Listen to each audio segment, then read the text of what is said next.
Hello, I'm Garth Fagan. I'm going to be speaking to you about choreography. Almost 7 years ago now, I started this most incredible journey called Amazon.com. Actually, at that time, it wasn't even called Amazon.com. It was called Cadabra Inc., as in abracadabra. That was the original name of the company. And I had phoned a lawyer on the way to Seattle from a cell phone. And he said, well, to incorporate the company? He said, what do you want the company to be called? And I said, Cadabra. And he said, Cadaver? And I knew that was a bad name. We changed it a few months later. The wake-up call that led to starting Amazon.com was finding that web usage in the spring of 1994 was growing at 2,300% a year. And things just do not grow that fast. Outside of, I guess, usually like Petri dishes or something. I mean, it's a very, very unusual growth rate. And you could tell anecdotally, even though there wasn't good research on this at the time, that the baseline of web usage wasn't trivial. And so something with a non-trivial baseline growing at 2,300% a year is clearly going to be everywhere tomorrow. And so the question was, what kind of business plan would make sense in the context of that growth? And I went through a whole bunch of different things and made a list of 20 different products, looking for the first best product to sell online. Came up with books for a bunch of reasons, but primarily because books are very unusual in one respect, and that is that there are more of them than there are products of any other category. So there are literally millions of different books in print at any given time, and computers are good at organizing such large selections of products, and you could build something online that literally couldn't be built any other way. You couldn't have a physical world bookstore or a paper catalog with millions of different books. And the primitive technology that was the web in 1994 clearly required that kind of characteristic for a business. It had to be something that could only be done in that way. So that's what led to books. When I decided to do this, I first talked to my wife, who is sitting here in the audience, and she had married a relatively stable, goofy, but still relatively stable person working at a Wall Street firm. I worked at a quantitative hedge fund, and this was a hard decision. And I was looking for the right framework in which to make that kind of important decision. And the right framework I found is a regret minimization framework. And so that's just a nerdy way of saying that you want to project yourself to age 80. And then think back over your life, and if you're 80, you want to minimize the number of regrets you have throughout that period of time. I think this is something a lot of people do, maybe subconsciously. Very few people probably name it regret minimization framework because most people are healthier than that. But it was a very clear way for me to think about making that kind of life decision, and the way it helped was, I thought, okay, if I go do this thing and participate in this thing called the internet that I genuinely believe is going to be a big deal, and if I fail, am I going to regret having tried and failed? And I knew the answer to that was no. But I also knew that if I didn't try, that I would always regret that. I would always wonder, and it would haunt me until that mythical day, which I actually hope will come. My wife is trying to get me to eat better. One of her heroes is Dr. Weil, so if you're in the audience, your dietary constraints are currently being inflicted upon me. But I suspect it may help me over the long term. And so that was how the decision was made to go do this. And there are just literally tons of stories about the early days of getting Amazon.com set up. We spent about a year building the software infrastructure and getting all the vendor relationships in place and so on and so on. The day before we were ready to launch the store in July of 1995, one of the software engineers, we were looking at our little 400 square foot distribution center, And I remember very clearly this person looked at this. 400 square feet is about the size of one car garage. So it was a kind of a toy distribution center, and although there were real software systems behind it. And he said, he looked at this little space, and he said, I can't figure out if this is incredibly optimistic or hopelessly pathetic. And indeed, we didn't know. There really was no way to know how customers were going to adopt this kind of technology in these very early days. There was a lot of risk involved. In fact, also in the audience today are my parents, who were the original funders of Amazon.com. They invested about $300,000, which is roughly their, was a reasonably large fraction of their life savings. And my dad's first question was, "What's the internet?" So they were not, betting on the concept or the idea. They were betting on their son. I told him I thought there was a 70% chance they would lose their entire investment.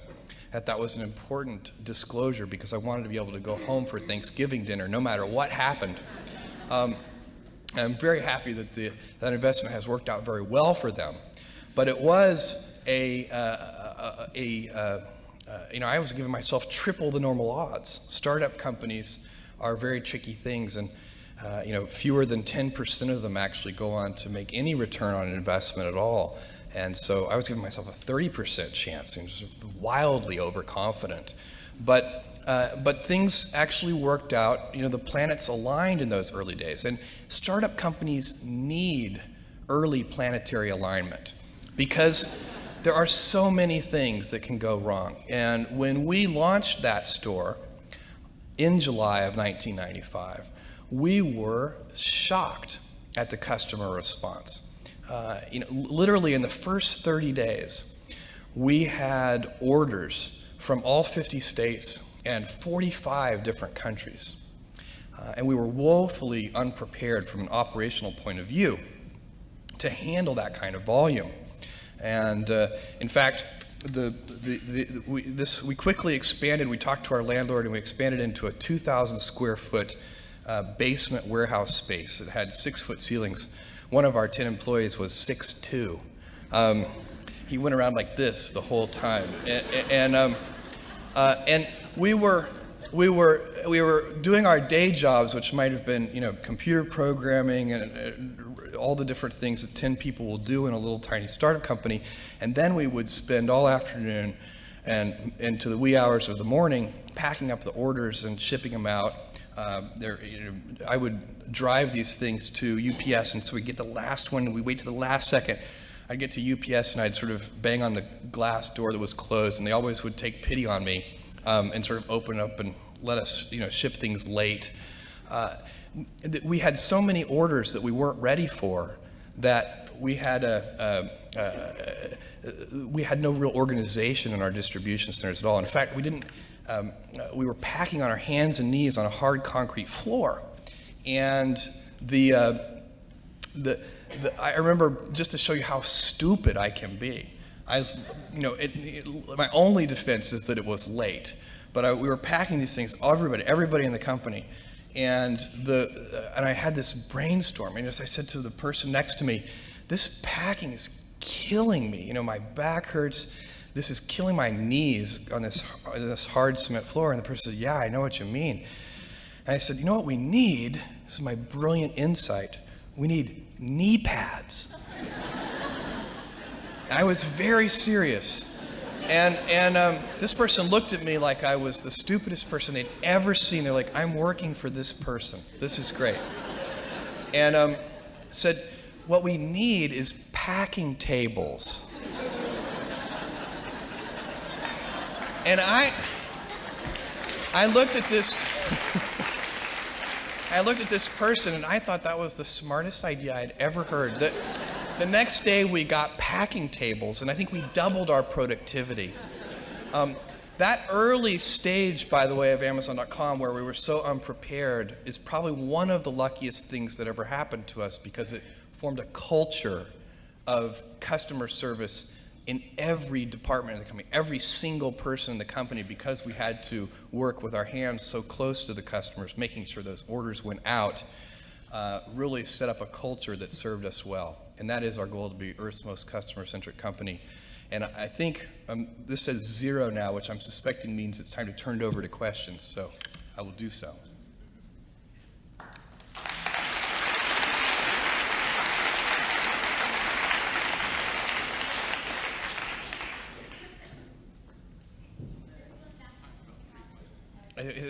So we have time for about 3 questions.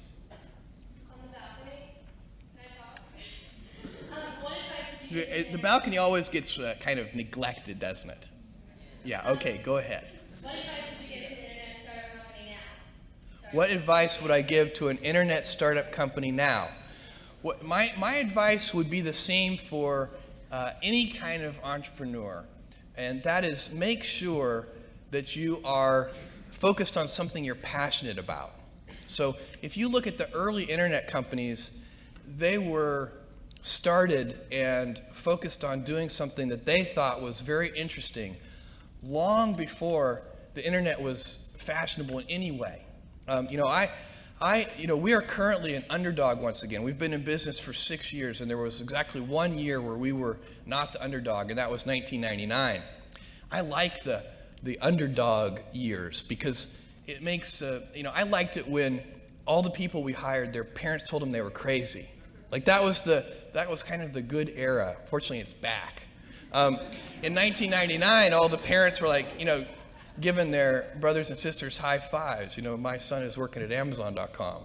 So that's a very, you can't follow the fashion when you're trying to do a startup company, or I think really anything in life. But you have to, as an entrepreneur, if you're gonna build a company, pick something you think is interesting that has the intersection of genuinely creating real customer value, and then just stay right there and let the wave catch you.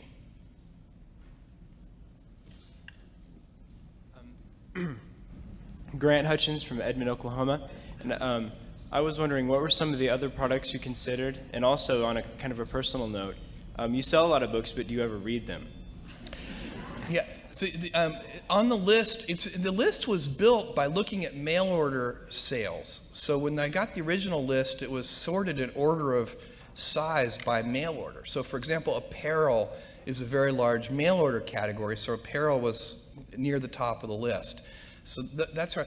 The things that ended up near the top of the list were books is number 1, obviously, music, videos, computer software, computer hardware. Those were the kinds of things near the top of that force-ranked list. And then, I'm sorry, I'm terrible at multi-part questions. What was your second question? Oh, yeah. I asked, do you read books very often? Oh, do I read books? Yes, in fact, I do. In fact, my parents will attest to the fact that I was difficult to punish as a child because I was quite happy to be grounded and just stay in my room and read. I'm a big science fiction fan, and that's probably, I'd say at least half of my reading is science fiction, and it has been ever since I spent those summers on my grandfather's ranch, which I have to say, I know that we're having geography problems with the intros today, but that was in Texas, not New Mexico. But in fact, it's only about 90 miles from where we are right now. And that they had a little sort of Andrew Carnegie style library in that town, and which very tiny library, but I bet a third of the collection, which was all donated by citizens of this 3,000 person town, but a third of the collection was science fiction, because there was this one guy in town who loved science fiction. And so that's been a long love affair of mine. And then my wife inflicts good fiction on me every once in a while, and which I always end up loving, but almost my favorite novel is Remains of the Day. Yeah, should we take this one over here? Okay. Hello, my name is Ian. I'm from Los Angeles. I'd like to thank you for Amazon.com. It saved me many times. I couldn't get the book at my local bookstore, but that's not what I wanted to ask you. But you can wax on about that if you'd like. I'd like to know, please, what is the role of risk in your life and risk in the success of what you've done with Amazon? So what is the role of risk in life? It's hard to do anything, I think. Whatever it is that you want to do, there's going to be risk in your life. And risk is a necessary component of progress. So, there are different kinds of people that want to do different kinds of things in their life. I like exploration. And in fact, I think that I'm a little stymied because I'd really like to be a physical explorer. I would have loved to have been, Sir Richard Francis Burton or something like that. How much fun would that be to go, search for the source of the Nile and have people throw spears at you and stuff. I mean, that just sounds great. Obviously involves a lot of risk.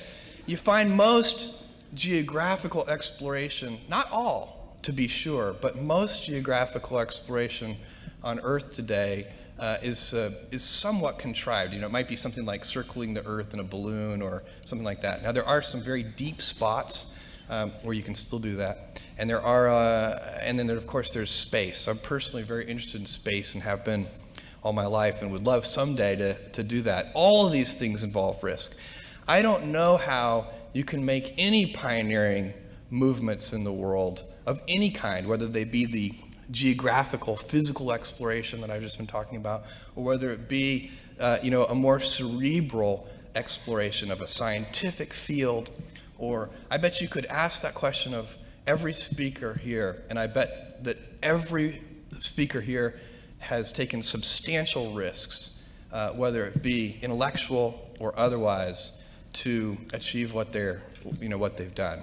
And at Amazon.com, as a company, that what you do, in fact, the early stages of the company are all about eliminating risk. You take those precious early startup dollars. In my case, those $300,000 from my parents, and then we raised $1 million from 20 angel investors. You take those precious early dollars and you use them to systematically eliminate risks one after the other.